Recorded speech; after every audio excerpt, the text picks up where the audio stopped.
பெருமைக்குடி கொண்டவர்களிடம் உலோபித்தனம் செய்வார்கள். மற்ற மனிதர்களை உலோபித்தனம் செய்யும்படியும் தூண்டுவார்கள். அல்லாஹ் தன் பேரருளிலிருந்து தங்களுக்கு கொடுத்ததை பிறருக்கு கொடுக்காமல் மறைத்தும் கொள்வார்கள்.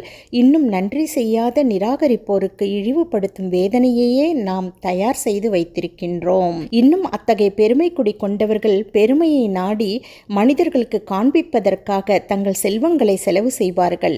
அல்லாஹ்வையும் இறுதி நாளையும் விசுவாசம் கொள்ளவும் மாட்டார்கள். மேலும் எவனுக்கு ஷைத்தான் தோழனாக இருக்கின்றானோ அவன் தோழனால் மிக கெட்டவன்.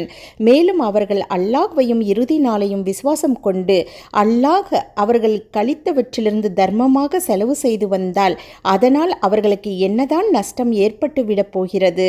இன்னும் அல்லாஹ் இவர்களை நன்கறிந்தவனாக இருக்கின்றான். நிச்சயமாக அல்லாஹ் யாருக்கும் ஓர் அணுவளவும் அநியாயம் செய்ய மாட்டான். இன்னும் ஓர் அணுவளவுள்ள அது நன்மையாக இருந்தால் அதனை இரட்டிப்பாக்கி தன்னிடம் இருந்து மகத்தான நற்கூலியை கொடுக்கின்றான்.